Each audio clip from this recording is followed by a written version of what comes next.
Chapter 8 is upon us, and in this map Hardin himself has showed up, and he looks very evil. He's come here to confirm reports that a mysterious, blonde, masked man with a strong resemblance to a certain general, thought to be dead, was sighted in the area, and he just wants to talk, shake his hand, and meet the guy too, and return a grade of us.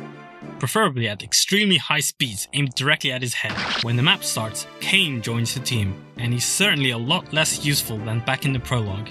I also had the option of recruiting Roger, whose greatest contribution is being the subject of a video I made before. But I sent Cedar south to get the Leo shard, so I couldn't recruit him. So, as sad as it is, I'm going to have to give up on getting my hands on that steel lance. There's also Bantu, whose greatest contribution is nothing. If Pala is the Empress of Arcanea, Bantu is a speck of dirt on the ground. Worthless. An ant. A worn-out piece of gum. One of those people on TikTok that dump a huge amount of food in front of a camera for no reason. That is Bantu. He once again doesn't even join with any red gems for me to sell, so I don't even bother with him. He now joins Rad as one of the few units I don't recruit, which references a joke I made 50 billion years ago on someone else's channel. You're a casual bro. As I mentioned earlier, Cedar was sent south to 1v1 this thief for exclusive rights to the Leo shard. However, Sirius is awesome and as such gets crit killed instantly on turn 1. What can I say except pre-promote bad. With the shard, which boosts strength by 2, and the powerful devil sword, he almost one-shots Cedar, but she toughs it out and beats him up right back. I send the Leo shard to the convoy so my northern team can use it quicker. The primary challenge in this map is dealing with the 7 extremely powerful generals with 50 HP that begin moving if approached. I can't take my time with them as on turn 7 Astrum and his contingent begin moving unprovoked to come kill me. My best units to combat the generals are, to no one's surprise, Chris, who I've reclassed into hero for the great stats and to regain his C-Axe rank, and Lind, who by this point has really grown into her own and has become one of the best units on my team. I remember feeling very glad I spent the time to invest into Lind, as she's been worth it. I set up a position where 2 enemy generals have no choice but to suicide into Chris in one enemy phase, which greatly alleviates the pressure of this map. Sirius, keenly aware of Hardin's presence, in what I can only assume to be a demonstration of his superior alpha male status, double criticals the general with just a basic javelin and gets a strength level up out of it. From my experience, Sirius, despite being a pre-promote, needs a bit of attention and favoritism when it comes to stat boosters and XP distribution if he wants to be a viable mid to late game unit. His growths are great, but he has only 19 levels to proc them and no promotion bonuses unlike the others on my team. I try my best to give Marth one of these general kills, as he's seriously falling behind and hasn't seen combat in a couple maps. Always taking a hit before attacking and not doubling anything has taken a serious toll on his XP gain. I chip the enemy down and swoop in for the kill and definitely earn a great level up.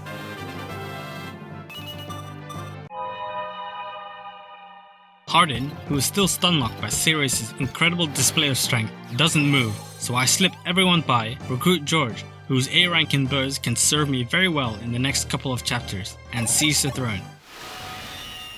It turns out Hardin, successfully radicalized by incel ideology, is completely immune to damage, so Marth and the gang give up on the idea of retaking Altea for now, and instead retreat to Hardin.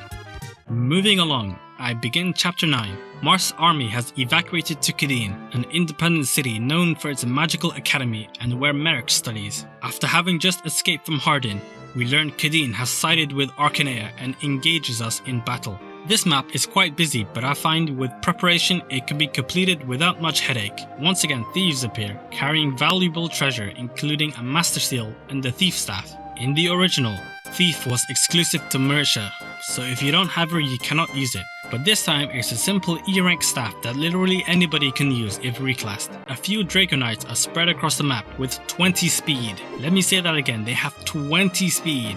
They're faster than even the thieves on this map. This transforms them into a massive threat, as essentially being immune to doubling makes them way more durable. To prepare, I reclass Luke to Hunter. I want him to finish as a horseman eventually, so I also give him an arm scroll to bump up his bow rank. I also have to retire Aaron for space to bring George to complete my anti-air division. So everybody say goodbye to Aaron. I'm torn on who to promote with my 1 Master Seal between Lind, Sida, Katria or Luke, but I choose Lind.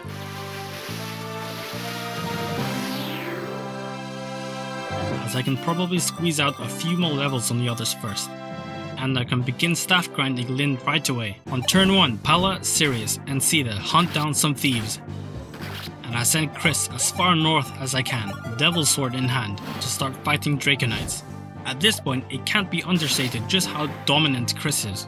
He has 47 HP and 16 defense, easily enough to comfortably enemy phase 2 Draconites, weakening one enough for Marth. In contrast, watch 4 of my most capable combat units struggle to take out just one Draconite between them. The next challenge came from the oncoming mages, Etzel among them. I can't simply approach and fight them for a few reasons. They are outside the range of a lot of my units, and my flyers are both too weakened and too far away to meaningfully contribute. The mages are also in the range of more Draconites and siege tomes. My answer to these problems are to spend a turn to consolidate and draw the enemies out further in order to counterattack on the following turn. The consequence of this though, and something I've failed to bring up so far, is that as I speak, thieves are making their way to the village in the top corner, which I absolutely need to visit as it contains the Star Shard. If I miss even one shard, I permanently lock myself out of getting the good ending. Additionally, Astrum's team once again appears on turn 7 to hunt us down, and while he himself is quite weak, the generics he fights with are a different breed, and are statistically comparable to Chris.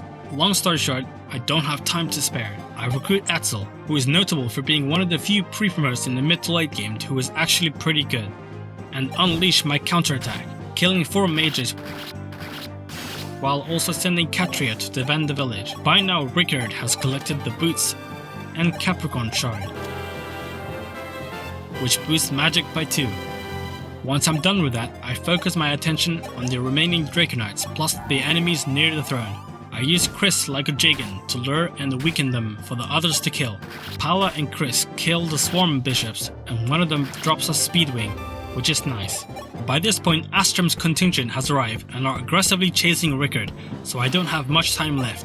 Marth reaches the village just in time to recruit Minerva, who has been so kindly delivered to us via Eremicalis, after which he's rescued to seize the throne.